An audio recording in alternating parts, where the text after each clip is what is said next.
तो हमारी तुम्हारी तो बात क्या है, समय भगवान को भी नहीं छोड़ता है। तो सती जी बोली देखो बोले बाबा तुम मानो लेकिन हम नहीं मानेंगे भगवान, तुम नहीं मानो। सती बोली ऐसे कई भगवान थोड़ी नहीं होते जैसे तुम बता रहे हो। क्यों? बोले ऐसे भगवान नहीं होते जो देखो सही बच्चों की तरह से रो रहे हैं। ये तो दुनिया को पता है, लंका का राजा है रावण, सीता को चुरा ले गया, तो इसमें रोने की क्या जरूरत है। अगर ये वाकई में परमात्मा होते तो रावण को मार देते, सीता को लेके चले आते, रोए काय को रहे हैं। तो सती जी ने भोले बाबा से कहा सुनो, क्या बोली कि भोला कैसे जे अंतर्यामी, बोली कैसे भगवान है जो बच्चों की तरह से रो रहे हैं। तो क्या बोली सती कि भोला कैसे जे अंतर्यामी, तीनों लोकन के स्वामी, बन बन में सीता कई कई रोई रहे। सभी गाइए तालियों का साथ देते हुए।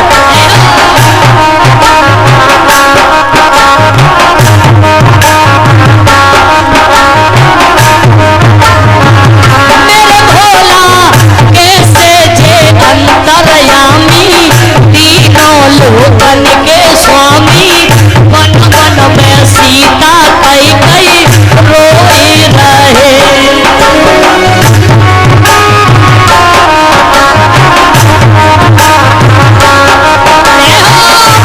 प्रभु श्री रामचंद्र की।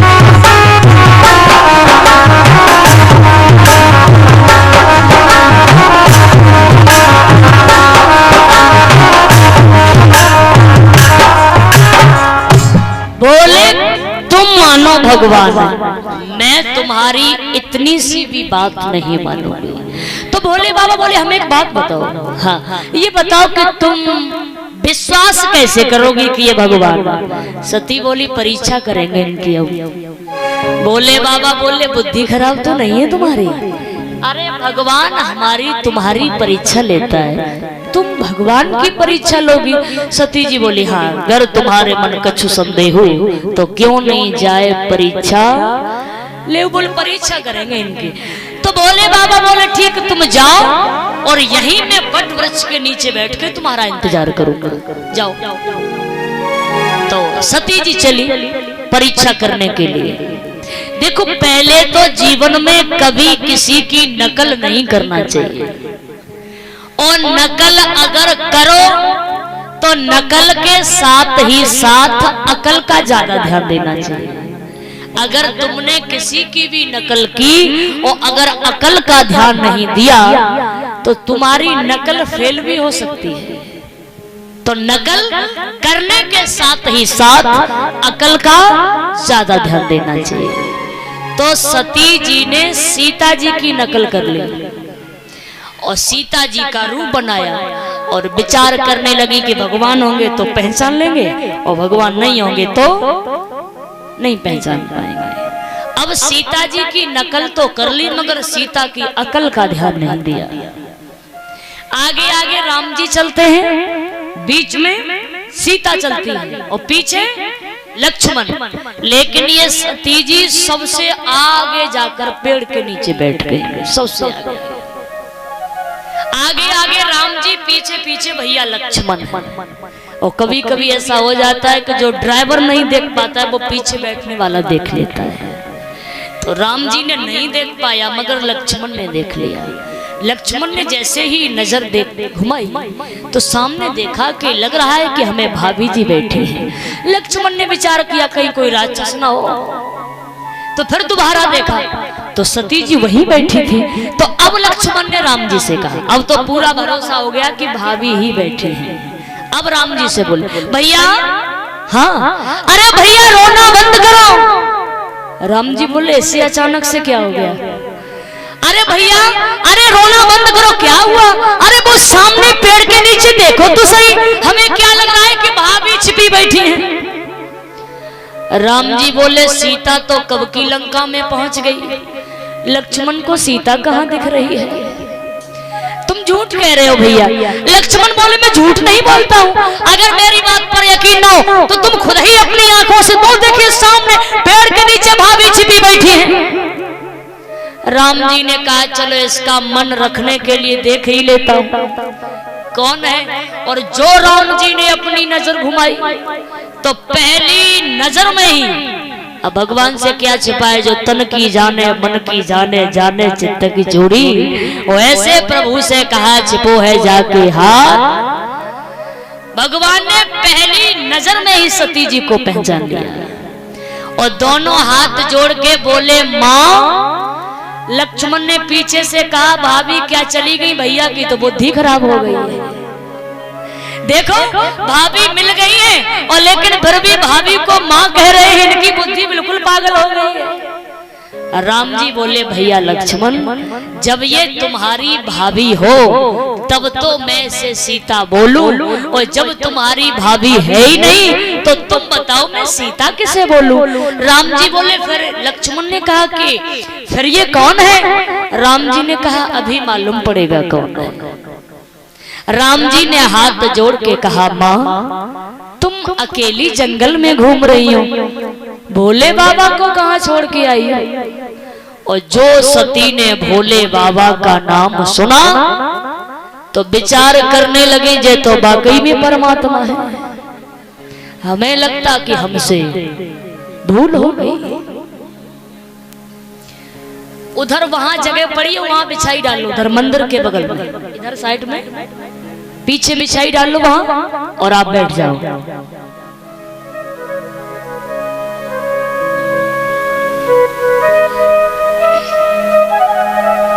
वहां डाल दो, वहां पर, और वहां बिठा दो, वहां जगह है पीछे।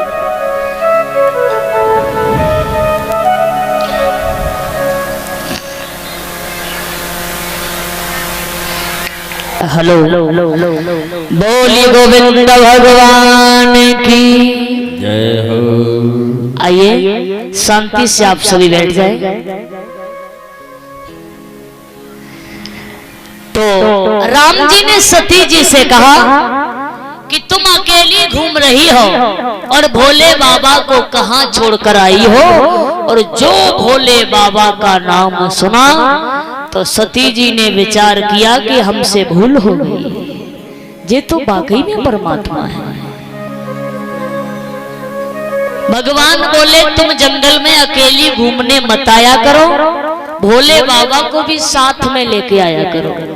क्यों? क्योंकि हमारे रहते हुए भी हमारी कोई सीता को चुरा ले गया और तुम तो जंगल में अकेली घूम रही हो। अरे भला तुम्हें भी कोई ले जाएगा, इसीलिए अकेली मत आया करो, भोले बाबा को साथ में लेके आया करो। सती जी वहां से चली और भोले बाबा ने पूछा, कहो कर आई परीक्षा। अब सती जी ने विचार किया, इन्हें क्या पता होगा मैंने क्या किया। सती जी बोली, हाँ क्या पूछा तुमने? भोले बाबा बोले, तुम गई थी ना परीक्षा करने के लिए, बस वही पूछ रहा हूँ, कर आई कैसी रही परीक्षा तुम्हारी? सती जी बोली, परीक्षा हमने, हाँ, अरे हमने परीक्षा कुछ नहीं ली। क्यों? सती जी बोली, कछु न परीक्षा ली न गोसाई, और करी प्रणाम तुम्हारी। जैसे तुमने प्रणाम किया वैसे हमने भी प्रणाम कर लिया, और तुम कहो तुम्हारी कसम हमने परीक्षा नहीं की। जब माताएं कोई गलती कर दी ना तो कसम तुरंत खा ले, तुम्हारी कसम हमने ऐसा काम नहीं किया, तुम्हारी कसम। सती जी बोली, हमने परीक्षा नहीं की। अब भोले बाबा को तो सब ये पता ही था, वो ये नाटक सब बैठे देख रहे थे। तो भोले बाबा ने सती जी को देखकर एक संकल्प किया। क्या संकल्प किया? संकल्प किया, शिव संकल्प की न मन माही, जातन भेंट सती मोय नहीं। तुमने हमारी माता सीता का रूप धारण किया है, तो आज से तुम मेरी पत्नी नहीं हो, आज से तुम मेरी माँ के समान हो। माँ समझ लिया सती को। कैलाश पर्वत पर आए, समाधि में लीन हो गए। 87,000 वर्ष के बाद भोले बाबा ने अपनी समाधि को खोला। तो ध्यान देना, सती को बैठने के लिए भोले बाबा ने सामने स्थान दिया। कहाँ दिया? सामने। सामने स्थान हमेशा माता का होता है। वैसे सती भोले बाबा के बराबर में बैठा करती थी, लेकिन बराबर में पत्नी का स्थान होता है और सामने स्थान हमेशा माता का होता है। बड़े किस्मत वाले होते हैं वो लोग जिनके घर में माँ होती है। माता पिता भी बड़े किस्मत वाले लोगों को मिला करते हैं। इस दुनिया में तमाम ऐसे बच्चे हैं जिन्होंने जन्म से न कभी अपनी माँ को देखा और ना पिता को देखा। अब उनसे कभी पूछ के देखना कि माता पिता का प्यार क्या होता है। तो याद रखना, माता पिता भी बड़े किस्मत वाले लोगों को मिला करते हैं। लेकिन दुख तो तब होता है कि एक माँ 4 बच्चों को पाल के बड़ा कर देती है, लेकिन इस कलयुग में उन 4 बच्चों से एक माँ पाली नहीं जाती। एक माँ 4 बच्चों को पढ़ा लिखा कर बड़ा कर देती है, लेकिन वो 4 बच्चे बड़े होकर एक माँ को नहीं पाल पाते। मैं तुम्हें सच्ची बात बता रही। एक माँ के 2 बेटे थे, ध्यान देकर सुनिएगा। एक माँ के 2 बेटे थे। बड़ा वाला बेटा ऊपर वाली मंजिल पर रहा करता था, छोटा वाला बेटा नीचे वाली मंजिल पर रहा करता था। वो विधवा माँ, बूढ़ी माँ बीच वाले में रहा करती थी। लेकिन वो माँ 1 महीने में 15 दिन बड़े बेटे के यहाँ भोजन किया करती थी और 15 दिन छोटे बेटे के यहाँ भोजन किया करती थी। लेकिन उस माँ के ऊपर भी मुसीबत आ जाती थी। कब?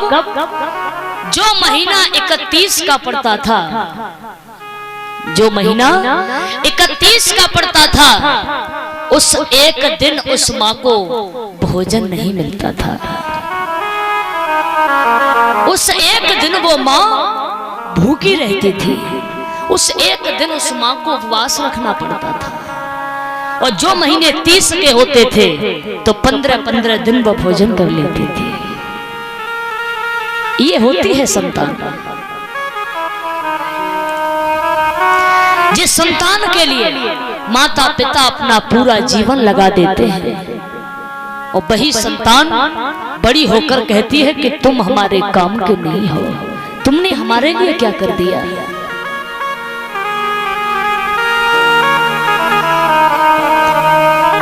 लेकिन माँ की दुआ कभी खाली नहीं जाती और ये बात भी भगवान से कभी टाली नहीं जाती। इस बात को कभी भगवान भी नहीं टाल सकते हैं। माँ का आशीर्वाद जीवन में कभी खाली नहीं जाता है। तो जीवन में जहां तक भी हो सके अपने माता पिता को कभी भी दुखी मत रखना, कभी भी। सुबह उठकर अपने माता पिता के पैर छूना, अपने से बड़ों का सम्मान करना, अपने गुरु का सम्मान करना, सुबह उठ के सबसे राम राम सबसे राधे राधे करना, इस जीवन में बहुत जरूरी होता है। हम और आप सब कुछ भूल बैठे, सब कुछ भूल बैठे, अपनी संस्कृति को ही भूल बैठे। अपनी भाषा अच्छी नहीं लगती, अपना पहनावा अच्छा नहीं लगता, अपना भोजन अच्छा नहीं लगता, अपने माता पिता अच्छे नहीं लगते। और तो छोड़ो, हमें ये भी नहीं पता है कि हमारा रास्ता कौन सा है, हम जा किधर रहे हैं, मंजिल कौन सी है हमारी। हमने तुमने अपना पहनावा बदल दिया। आप देख करके ये नहीं बता सकते हो कि लड़की जा रही है कि लड़का जा रहा है। ऐसा पहनावा हो गया है। सब अपनी अपनी फैशन में मस्त रहते हैं। सब इस भारत देश में ऐसे तमाम कपड़ों के फैक्ट्री के मालिक हैं जो चाहे तो सारे देश की बेटियों को कपड़े पहना सकता है, लेकिन दुख तो तब होता है कि उसी मालिक की बेटी के पास पूरा तन ढकने के लिए कपड़े नहीं होते। पूरा तन ढकने के लिए कपड़े नहीं होते। पहनावे से व्यक्ति के चरित्रों का पता चलता है, बोली भाषा से विचारों का पता चलता है। कभी भी ऐसा पहनावा मत पहनो जो तुम्हें दुनिया देखे। याद रखिए, जो चीज जहां होती है वो वहीं शोभा देती है। आजकल हमारे भाइयों का भी एक अजीब सा सिस्टम चला है, कटिंग वाला। एक तरफ देखो तो बाल है, दूसरी तरफ देखो तो है ही नहीं है। एक तरफ देखो तो पाकिस्तान है, दूसरी तरफ देखो तो राजस्थान है। लेकिन मेरे ख्याल से जो सामाजिक व्यक्ति होगा वो अपने सर पे ऐसा अजीब सा सिस्टम नहीं कराएगा। अच्छा दादा तुम बताओ, तुम करा लोगे?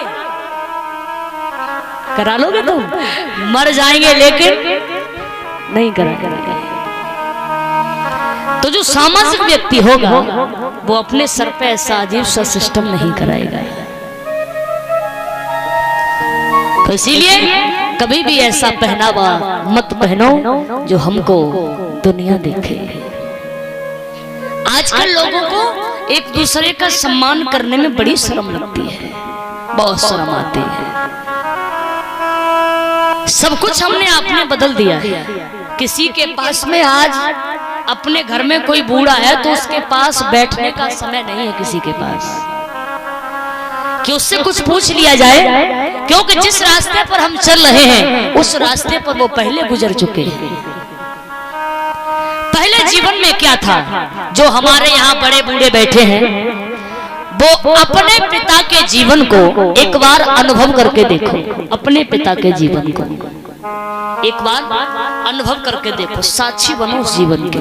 क्या था पहले, देखा तो हमने भी नहीं, बताते हैं। कच्चे मकान होते थे, कच्चे मकानों में बड़ी सुख की नींद आती थी। सब्जी नहीं होती थी फिर भी काम चल जाता था। सब में प्रेम था। किसी एक को कष्ट होता था तो सबको कष्ट होता था। आजकल हमारा जीवन कैसा हो गया है, पक्का मकान, एसी, सब कुछ, धनवान, सब कुछ है, लेकिन किसी से मतलब नहीं है। खुद के ऊपर दुख आया तब दुख का एहसास हुआ। पड़ोसी भूखा मर जाए, पड़ोसी पूछने नहीं जाएगा कि तुम भूखे बैठे हो कि प्यासे बैठे हो। ये जीवन का हाल हो गया है। न ढंग से रो पा रहे हैं, न ढंग से कुछ कह पा रहे हैं। हमारा जीवन है लेकिन पराई की तरह से जिए जा रहे हैं। ऐसा जीवन का हाल हो गया है। आजकल लोगों को सम्मान करने में बड़ी शर्म लगती है। यहाँ इतने लोग बैठे हैं, कथा सुनने आए हैं, बहुत अच्छी बात, अपना अमूल्य समय निकाल कर आप यहाँ बैठे हैं। लेकिन यहाँ का माहौल मुझे बहुत अच्छा लगता है, इधर का माहौल मुझे बहुत अच्छा लगता है। यहाँ ऐसे कितने भाई लोग होंगे, कितने बच्चे होंगे जो सुबह उठ करके अपने माता पिता के पैर छूते। हाथ ऊपर खड़ा करियो।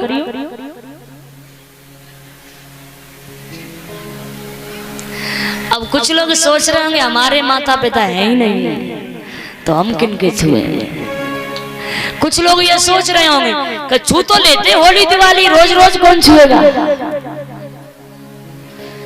कोई भी एक बार फिर हाथ ऊपर खड़ा कर जो माता पिता के पैर छूते हो, देख लो।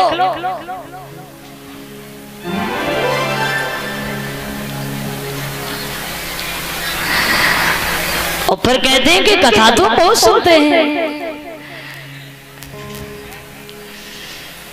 चलो जो है उनके लिए ताली बजाओ एक बार जोर से।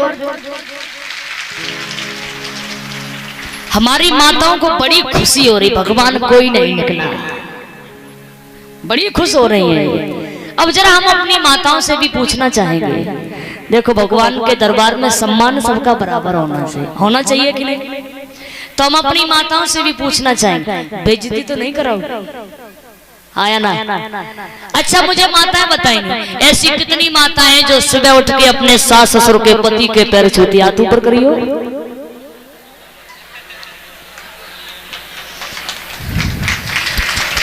अगर छू के ताली इतनी क्यों बजा रहे हो? कोई निकला थोड़ी नहीं है, निकले ना तब ताली बजाओ, कोई भी नहीं। अगर है तो दोनों हाथ ऊपर खुल के खड़े कीजिए। क्या बात, अब ताली बजा दो। बाकी के छू करके ही नहीं आते हैं, यही सत्य बात है ना। ये बात सत्य है कि आज किसी के पास में पैर छूने का समय नहीं है। और अगर अब देखो, बातचीत मत करो तुम छू के आती हो कि नहीं आती हो, अब ये तो तुम ही जानो। अगर पैर छूने का समय निकल भी आता है तो आशीर्वाद लेने का समय नहीं। तुम्हारे कोई पैर छुए और जब तक तुम आशीर्वाद देने के लिए अपने हाथ ऊपर उठाओगे तब तक आशीर्वाद लेने वाला 2 किलोमीटर आगे निकल चुका होगा। इतनी जल्दी रहती है, आशीर्वाद लेने का समय नहीं है। और अगर कोई भी किसी के पैर छूता है तो आपने देखा होगा कि कुछ लोग एक दूसरे के घुटना छू लेते हैं। कभी आपने अनुभव किया हो, देखा हो, घुटना ही छू लेते हैं। और घुटना छू करके हाथ कहाँ लगाते हैं आपको ये भी पता होगा। कहाँ लगाते हो? छाती से लगाते हो। इसका मतलब आप भी ऐसा ही करते हो।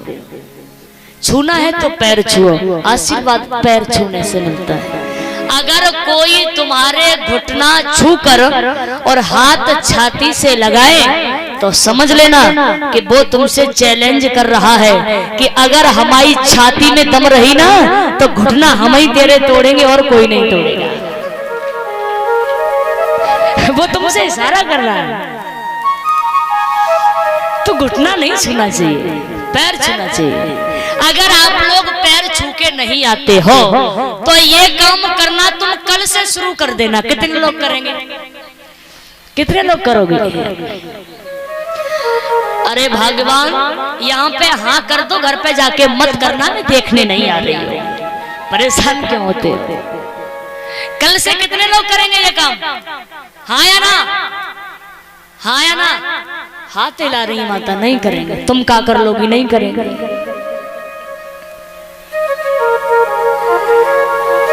अगर ये काम आप कल से शुरू कर देना और ज्यादा नहीं 1 महीने करना बस, और फिर देखना तुम्हारे घर का रंग, तुम्हारे घर की तस्वीर क्या कहती है। लोग कहते हैं कि सुबह सुबह बुरी बात मत बोलना जो पूरा दिन खराब हो जाता है। कहते हैं ना, बासे मुंह की बद्दुआ मत देना। एक बार सोच के देखो, जब बासे मुंह की बद्दुआ पूरा दिन खराब करती है तो सुबह सुबह का आशीर्वाद पूरा दिन अच्छा भी कर सकता है। और ये सब माता पिता की कमी है, क्योंकि माँ चाहे अपने बच्चे को वैसा बना सकती है। अगर आजकल छोटे बच्चे से पूछो कि हमारे राम ने क्या किया, हमारे कृष्ण ने क्या किया, हमारे राम कौन थे, हमारे कृष्ण कौन थे, तो शायद है कि वो मोबाइल पर गूगल खोलेगा तब तुम्हें बताएगा कि हमारे राम और कृष्ण ने क्या किया। मालूम ही नहीं है, क्योंकि माता पिता के पास में इतना समय नहीं है जो अपने बच्चों को बता सके। और बच्चे तो माता पिता से भी ज्यादा बिजी रहते हैं। तो कम से कम जैसा हमारा नाम है वैसा तो काम करना चाहिए। घर में सुंदर नारी होती है तो घर का रंग ही अलग होता है। सुंदर नारी कौन है? जो देखने में सुंदर हो वो सुंदर नहीं होती है, जिसके विचार सुंदर होते हैं वही नारी सुंदर होती है। अब देखने में हीरो और विचार जिसके जीरो, तो ऐसी नारी कभी सुंदर नहीं होती है। तो कम से कम जैसा हमारा नाम है वैसा तो काम करना चाहिए।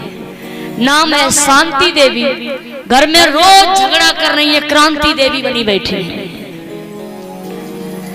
नाम है लज्जावती, सर पे कभी साड़ी डाली नहीं, नाम क्या है? लज्जावती। नाम है खुशबू और 6-6 महीना नहा रही आ रही है बधू। माफ करना अगर कोई बैठी हो तो। नाम है पूजा, धूपबत्ती अगरबत्ती कभी लगाई नहीं, नाम क्या है? पूजा। नाम है अमरपाल मरे धरे काय के अमरपाल है। नाम है धनपाल देखा खेत में हल चला रहे। तो कम से कम जैसा हमारा नाम है वैसा तो काम होना चाहिए। बोल गोविंद भगवान की। तो पैर छू के आओगे कि नहीं? कल हम फिर पूछेंगे कौन कौन छू के आया है। चिंता मत करो।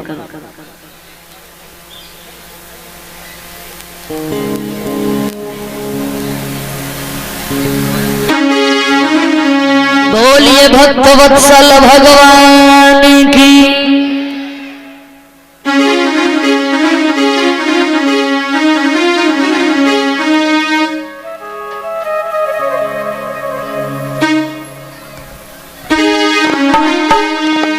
भक्तो गोविंद गोपाल गाते चलो। गोविंद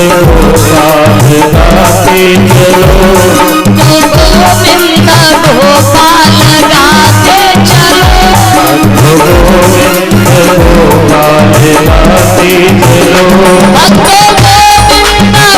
गोपाल गाते चलो।